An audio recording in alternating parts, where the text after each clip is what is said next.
Bozo landa biso to pesi bino mbote, je crois bozo mona tolobaki toza komeka toujours technologie pona koyeba ko satisfaire bino na ngonga nyonso. Naza encore lelo na Bishop Francis Kadima, naza encore na Bishop Élysée, hein? Alors tozo meka kosolo la kaka nde toza kosola mikolo yo na bango. Bishop Francis, bonjour. Bonjour papi, dans ce pays papa, dans mon colalola le 1er mai. Voilà, Bishop Élysée, bonjour. Et bonne fête, hein? Prophète Élysée, na pesi peu bonjour et na souhaite bonne fête à Batabissa, et ça la cosa chômeur de la photo. Voilà, donc déjà, Bishop Francis, journal de le 1er mai, Le 1er mai, ce pays, tout ça, na réunion, tout ça, le lot, tout ça, ça va travailler, il y a à peu près un siècle, le lot, il a revendiqué qui va passer dans 8 heures de travail. Parce que quand les élèves vont travailler, plus d'heures possible, depuis que les élèves peuvent famille. Tout ça, en France, on a tant de revendication, 8 personnes ont été tuées. À cause de 8 personnes seulement, le lot date est tiré en exergue et le monde en parle. Et dans cet esprit-là de travail de 1er mai, il y a rejoindre la plateforme ensemble où nous avons un homme travailleur, à l'occurrence le président Moïse Katumbi Chapo, et que nous saluons là où il est avec le CP Salomon. Voilà, donc Tobani Mbalamoko, Tokotirmo na Masona Biso, Bishop Élysée, déjà, Bino Oza Bakatumbiste, wana, et c'est Yebani Nango déjà Mokimobimba. Mais, Likambako Kamwa vraiment, Tomoni Moïse Katumbi ake Rwanda. Biso na ba Rwandais to yoka nakate. Mais Moïse Katumbi ake na Rwanda, ake kosala nini na Rwanda. Ata bino moko vraiment. Toloba te vraiment. Merci na mutuna na yo, na sepelaka no mingi poza mayele. Mais na boyebisa na communauté congolaise boye. RDC na Rwanda relation diplomatique ezali. Tosala makambo lokola bana mikete. Pe na boyebiso likambo yo kamisa yo. Président Etienne Tshisekedi yo papa na biso atika biso akendaka Rwanda na 2002 akutanaka na Kagame. Bakongole balobaka te pona nini. Na lobi papa Etienne Tshisekedi wa Mulumba na 2002 akendaka na Rwanda na epoque wana Rwanda na RDC banako yokana te. Na époque on a Congolais na Rwandais. Ce sont des questions que nous avons pas Congolais. Tolingi pas politique il y a tribalisme té. Toboyi tribalisme papi. Na Congo somo na wana. Ceux qui Congo ça va avancer ils ont pas 3 virus. Haine, jalousie, na tribalisme. Le président Etienne Tshisekedi a kenda Rwanda na 2002 a kutana na Paul Kagame. Ba Congolais ba lobate. Présence, il y a président Moïse Katumbi, il y a Ensemble pour le changement, plateforme électorale. Na Rwanda, il n'était pas invité par le président de Rwanda, Paul Kagame. Il a invité la fondation Mo Ibrahim. Et fondation Mo Ibrahim appartient à M. Mo Ibrahim. C'était anglo-soudanais, né en 1946. Cet homme, c'était un multimilliardaire. Comme notre président Moïse Katumbi, Azali peut entrepreneur dans le domaine de la télécommunication. Asalaka fondation, Asalaka compagnie, entreprise de télécommunication, Celtel. En 2005, à Tekango, na 3 milliards 400 millions de dollars. Les gens qui ont solo entrepreneur. Babengi ça qui est pour Nanini. On n'a pas honoré l'ex-présidente de Libéria, où il y a Hélène Johnson. On aura qui est 5 millions de dollars. Et chaque année, on a touché 200 000 dollars. On les a ici à Fondation Mo Ibrahim. Et Mbalali Bosso va bien sa président Moïse Katumbi Chapwete. Pour les deuxième fois, il y a des Bosso va bien qui est na Ghana en 2015. Il a été invité par la fondation Mo Ibrahim. Masolo ya Batamboko, Masolo ya entrepreneur, Masolo ya Bato, Basala Misala, ya bonne gouvernance. Voilà. Mais Bishop Francis, nalobi, hein? Nathan Oyo vraiment. Hein, parce que tout ça moi déjà Rwanda, moi déjà Kagame dans la sagino ennemi na biso. Nathan Oyo moi est-ce que tu me boya invitation à Nathan. Ce qui est très important, Papi Gen, c'est que le président Moïse Katumbi est parti au Rwanda en plein jour. Accueilli à Bombanate, accueilli à Tambour, réseau à gauche, à droite, et tout le monde l'a vu partir, donc il n'est pas parti en catimini, comme ça a toujours été le cas dans le pays à Bandéoramso Moussous. Et étant un homme d'affaires, et puis ami personnel, il y a Mo Ibrahim, Makambo, l'organisation internationale,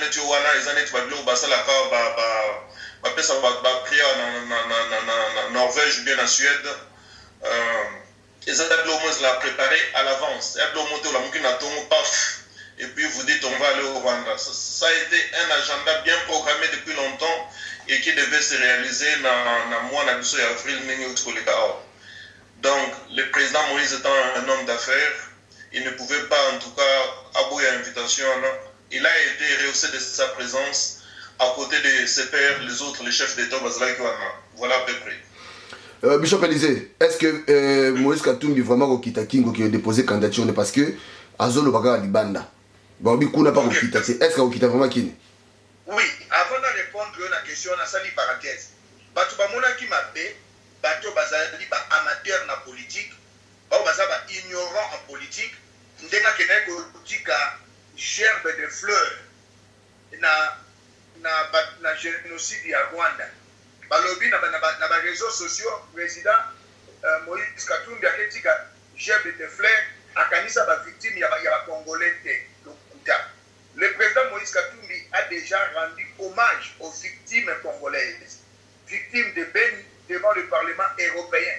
C'était le mercredi 7 septembre 2016.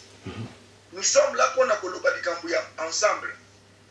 Président Moïse Katumbi, Ndekonangaï, Mwanamboka, Papi Gene, Azalaki na Parlement européen, tout le monde qui président Moïse Katumbi, c'était un mercredi 7 septembre 2016, à rendre hommage na Bandeko Soko Bakufa na Congo, particulièrement na Beni. Kotika fleur, ezali, likambuya kufinga te, likamakoma bilobela te, haine, jalousie, tribalisme, babani rango. Olobi likambu na kona pour répondre na mutuna na yo. Président Moïse Katumbi c'est un Congolais.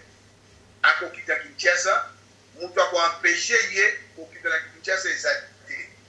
Ezali que ensemble président ndatomo bakomi kosala code kolukabazwa mbongo na sima ya corps ya papa Tshisekedi. Papa président Moïse Katumbi aokita Congo. Ezamboka na ye ngai pe na ko accompagner. Merci. Je voulais enchérir Kolobaki mingi parce que cette matière-là fait débat sur les réseaux sociaux de la nationalité. Peut-être le gouvernement à Rwanda et produire biso passeport où le président Moïse a présenté na frontière na bango parce que les gens parlent tellement trop. Je pense qu'il avait un passeport congolais à main.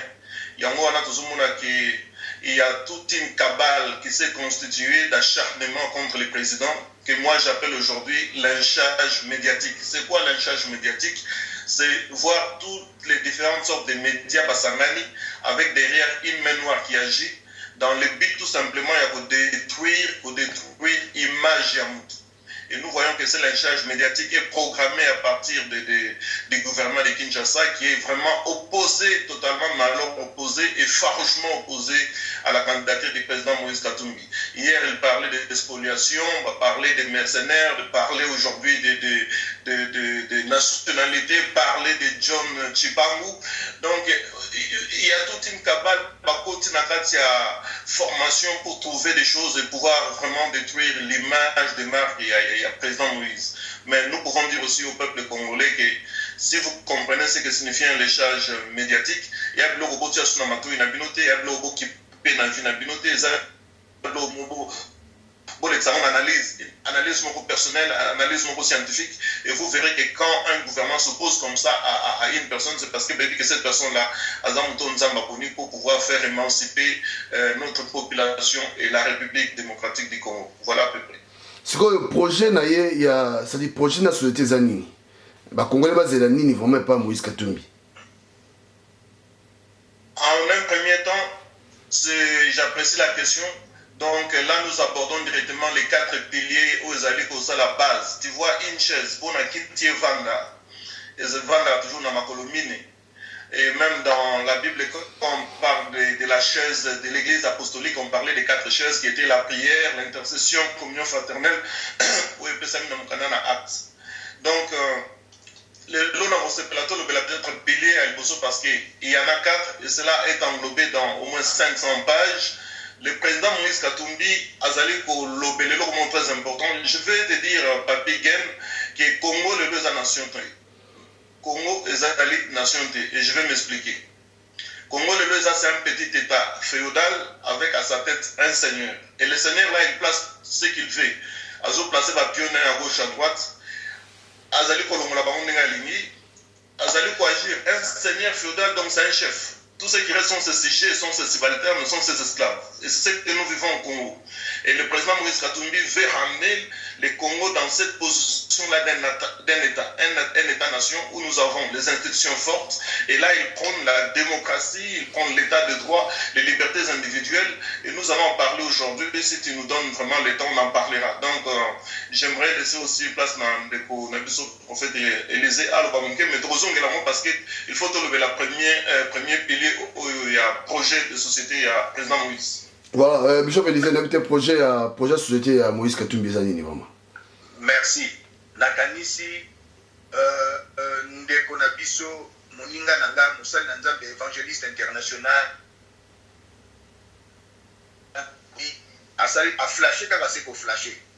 Mais surtout le bito, bateau dans la musique, tu as même à 4 heures du temps pour le projet à société à président Moïse Katumbi. Alingi kozongi sa valeur na ba congolais. Pour congolais na Congo azana valeur te, na libanda mboka azana valeur te.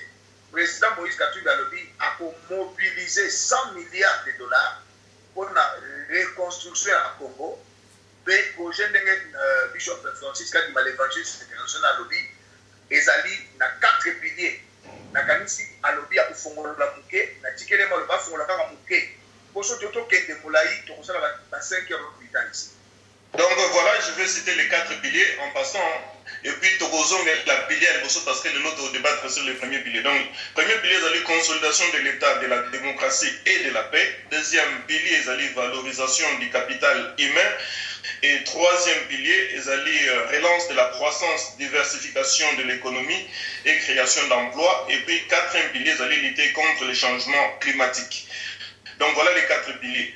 Et ce qui est très important, vous allez voir que vraiment, le premier pilier, vous allez état de droit, la démocratie, et c'est le mot très important parce que dans il y a trop d'arrestations arbitraires. Comme je l'ai dit, État-nation, c'est un État féodal avec un chef de guerre, un chef, un seigneur qui dirige le pays de sa façon, en sa guise. Il faut que tous ça institution et la forte respect à la constitution. Tous ça makambo to bengi liberté d'expression. Talanet lelo na Congo de Kweliezer a kendaki na prison parce qu'il avait une affaire de diamants. C'est tout simplement parce que de Kweliezer a fait partie participante dans la conclave d'un Jobour. C'est ça le problème. Donc, tout ce monde a que les réseaux médiatiques sont muselés. Tu ne peux pas parler, tu ne peux pas. Donc, journalisme, ce que nous avons dans Congo, au Salam nulle part, parce que tout simplement, tu ne peux que dire ce qu'on te met dans la bouche.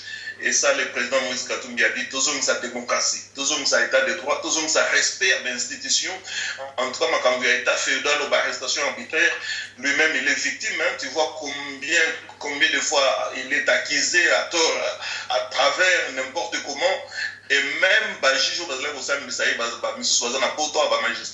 va dénoncer que, pour ça qu'il soit accusé de condamner de force. Tout ça, je pense que l'État est arrivé au peuple congolais, il faut faire la mise. Comme je l'ai dit, j'appelle vraiment notre peuple congolais, comme il y a analyse, tout simplement, il ne peut pas se laisser au lynchage médiatique. Je vais donner un exemple. Et puis en Angola, période où Congolais dans la guerre, qu'est-ce qui s'est passé? Bazouaki Makao, Makao, Batien Boka Batouti, l'accident TV, le Congolais, Et quand on a montré ce scénario-là, Mbalamoko Bangolais, tellement Congolais, Angola, on a souka à cette époque-là. Tout simplement parce que les médias avaient été manipulés. Et peuple congolais, nous sommes autant de ne pas se laisser manipuler par qui que ce soit, d'ouvrir les yeux, de comprendre que notre salut, le salut de notre pays est en train d'arriver et que Makamno Sobazo Solana, il faut qu'on la mieux se dire non et non au lynchage médiatique de Katumbi Moïse Chapoué. Voilà, comme il est presque dans Souka, mais dans le Congo, il faut que nous Bishop Élysée, Moutona Moko. Bishop Élysée, yo, Likamouni, yo na Félix Tshisekedi. Félix Tshisekedi a sali yo nini vraiment? Félix Tshisekedi, c'était un patriote comme moi. Ndeko ya IDPS, Bautiko na conclave, abimi président ya IDPS. Baleki na meeting na bango, à l'objet après Goloba, que na projet à société na yé, classe que nous avons fait, école primaire, c'est un mensonge parce que le pays local Afrique du Sud, deuxième puissance économique na Afrique Mobimba, classe en Afrique, c'est ça au fait l'été. Voilà ça un discours mon démagogique. Je suis un analyste politique. Là, le problème n'a été, mais ce qu'a dit que ça peuple, c'est la côté. Voilà un. De deux, Karine, Major Karine, Oya Komaka, Rosi Mukendi. Par Matissie, na district ya Tchango, a commis commandant de la police. Na discours ya Félix Tshilombo Tshisekedi, à Lobi Boye. N'a pas si merci la police.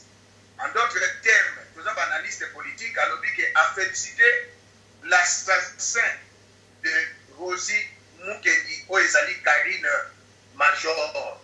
Donc, il y a un peu de la même côté. Mais le cas Missinga, dans le cas où on a Zamoulouba, et je reste Moulouba. Je n'ai pas à justifier Nazamoulouba, Nabotikala Moulouba. Félix a intronisé chef coutumier na Équateur. Ezali sacrilège na biso ba Congolais, ba Bantou. Jean-Pierre Bemba a été honoré dans la province Équateur, ba Pessie, ba Nkumu, parce que Zangwaka, Azam ou Équateur.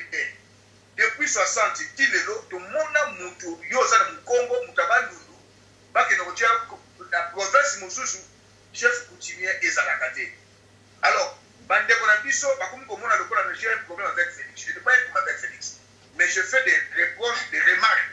Il y a lobby, à commis présent, de presse, à cause de la première ministre, que on a mon abonné de l'initie. Mais à se rabaisser, à que nous allons un chef coutumier. Mais le chef coutumier, on va dire, pas si un pouvoir, voilà. Un pouvoir ancestral. Et un pouvoir diabolique. Et un pouvoir satanique.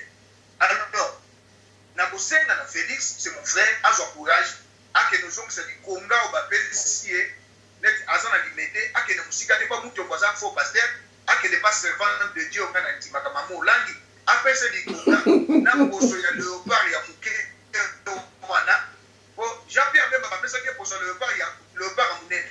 Il y a Bapélissier pour son léopard, il y a Fouquet. Cela veut dire que Jean-Pierre Bemba, spirituellement, même politiquement, avec qui Félix Tshisekedi déjà solo. Alors Félix Tshisekedi tient mon frère. Soit pour ce le parole à Mouké à bébé, soit les Conga va payer ça qui était pas maman langue à ça la délivrance donc à délivrer yo. Pasteur Nayo et Yambe na Canada, dans la Makabu Félix à Sali, Makabu ya Sony. Bande quand il dépend expose au courage pour dire que Sali est un sacrilège.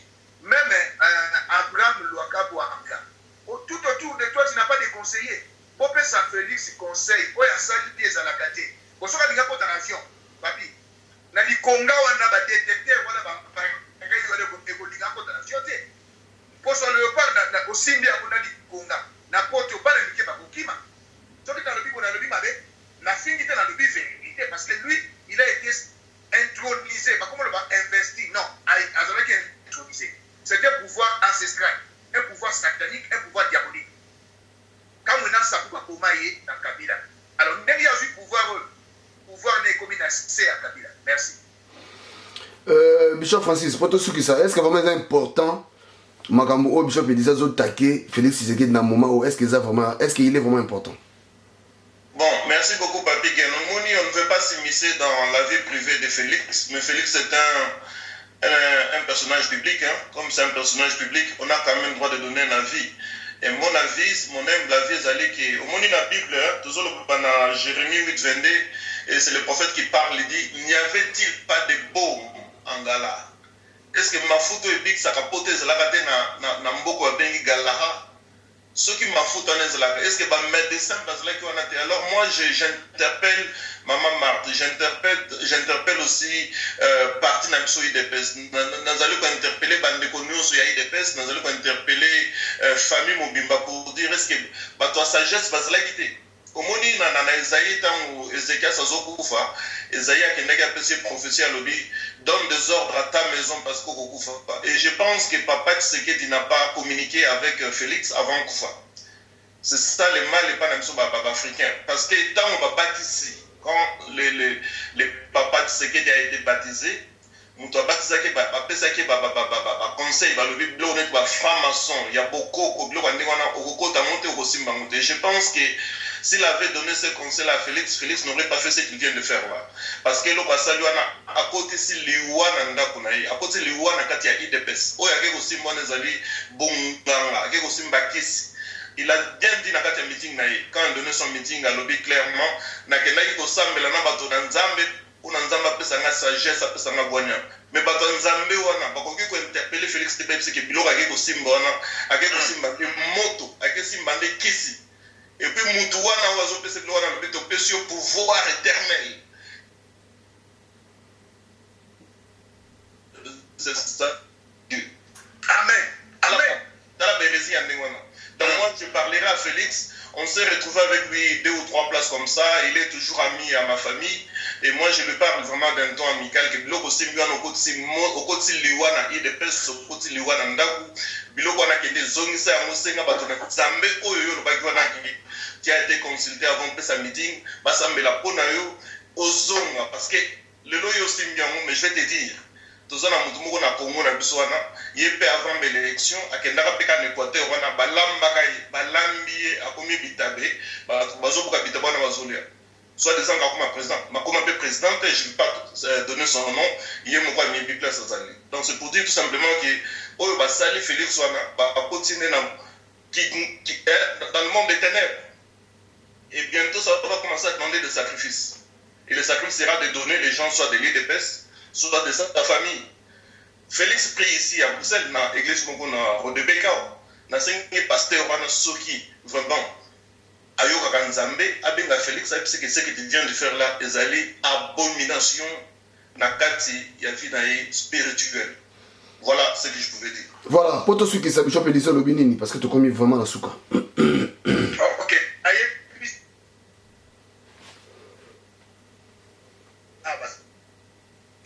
Au bassin à Bruxelles, à Paris, à travers le monde, va rejoindre le biseau pour Mbokawana et Kosikolama. Il y a un temps pour souffrir, il y a un temps aussi pour se réjouir. Nzamba utilise toujours un homme. Dans le Baki Yango, pour Asikola, Bana Israël et Égypte, Nzamba a 80 personnes, à Moïse. Pour Asikola Mokili, a Tindaki Mwana Kinda Yesu Masia. Le Loko Nzambe Asikola Congo, Renaissance, il y a Congo et c'est là il y a réalisateur des rêves des Congolais. Il y a Zali, ambassadeur de valeurs positives. Il y a Zali, architecte et associé de Congo, Moïse Katumbi Tchapwe. L'évangéliste international Bishop Kati Malobi, na candidat Nyon Somalé, candidat président de la République, Bazali toujours au Banga Moïse. On se bat à Babanga Kabangote. Babanga Kabangote, Babanga Kabangote, pour rejoindre le Bishop ensemble. Merci. Ouais, Bishop Francis, moi le Basouka vite fait. En tout cas, merci beaucoup, Papi. Nazo Benga Bandeko Napsonioso partout, ils sont il y a un changement qui a commencé. Les bateaux vont bientôt, et au ça la peine à Moutounioso. Il faut savoir lire les signes des temps. Et les signes des temps montrent une seule chose, que Moïse Katumbi Nzambe a puni pour diriger Mbokwana Kongo. Tango yango boya tokota na bateau, eza lokola bateau ya Noé. Bozo la mbule banda konoka te pona bolo ba bo fungolela biso, ça sera trop tard. Le temps est là. le temps de réfléchir, le temps de poser des questions. Nous sommes disposés à vous répondre à toutes les questions, à vous dire tout simplement que Mboko Ana, nous devons diriger à nous, comme nous le disons tous les jours, le 5e président de la République, c'est Moïse Katumbi Chapoué. Venez vous joindre à nous, marchons ensemble et nous arriverons en bon port. Si vous attendez trop, les bateaux partira sans vous, mais ça sera trop tard aussi. Voilà mon appel et je salue le président Moïse Katumbi et le CP Salomon là où ils sont. Voilà, tokomi na suka pona lelo batu bolandaki biso o ezala ngo réunion mo to salaka boye tozomona na boye tozo solola et salaka moi bien donc on va continuer réunion na biso oyo ndé na za koloba. Donc d'ici là, portez-vous bien et n'oubliez pas de s'abonner vraiment massivement à tout le Bella Vie parce que avant des sources il y a solution. Merci beaucoup.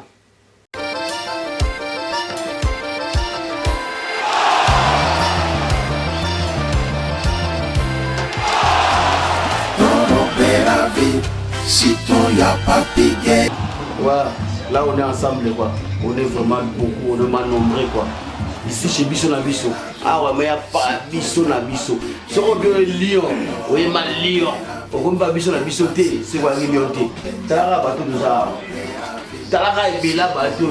T'as la Benji, t'as la mère Aleki, t'as la Bisso de Diallo, t'as la Belle. Bah ouais, ça va te phénomène, bah tu m'as bah tu es donc toi bah tu belle, bah d'achelo. On est ensemble ici chez Bisso na Bisso. Donc on met là bien, collé à bien, bah tu es capable de africain. Dans ce moyen, bilo africain, au Zuma il y a pépele, na pripé, il y a rien qui c'est. Ici c'est Sims Bisso na Bisso, donc tout ça passe bien. Salut, bon, tout ça n'est pas la Bisso na Bisso. Mais sur la Bisso, chaque jour, il y aura un bakulu sur la Bisso. Si vous avez un awaté, c'est pour la Tarabisca, voilà mon papa. Le bagaba mais la kaka, balé la kaka. Donc tout ça la kaka. Ah, on y a bio.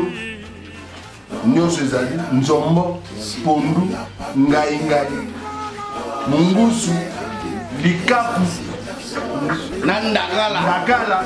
Sur le mot, on a Bisso na Bisso. Nantafu vraiment. Le Colopère Sombo et la Awa. Donc nous sommes à Bisso, au Koutamo, à la Bisso na Bisso, Bilengito, chez Sims, Bisso na Bisso. Il y a qu'un Bilengi. Ah, nous c'est ça. Molia kitoko, molia kitoko, toujours sur la Bisso. Puisque la Bisso, le veut bien tout. Moi, je connais Bino, Sims, Francis Yamana, Bisso na Bisso, Namokoye. Toye lisusu nde kaka bandeko balobi soki oye na Lyon okomi na biso te en tout cas faut ça l'effort prochainement soki okomi okoma awa mpo awa biloko ya mboka ezangaka te donc chaque semaine tozwaka vraiment barivage bambisi baproduit biloko vraiment ya mboka awa ezangaka te toyebisaki bino nzambe aza malamu 10 ans ekoki mwana koli talaka à 10 ans. Donc voilà. Donc awa, c'est ce qui bino koyeba kosola kosala bien na batu. Biso na biso marketing. Oyebi kaka banda to banda ti lelo marketing. Makambo wana nyonso esalaka biso tozala costaud. Donc boya ebele to mema mosala oyo ekende liboso. Ndenge nalobaka toujours biso na biso forever.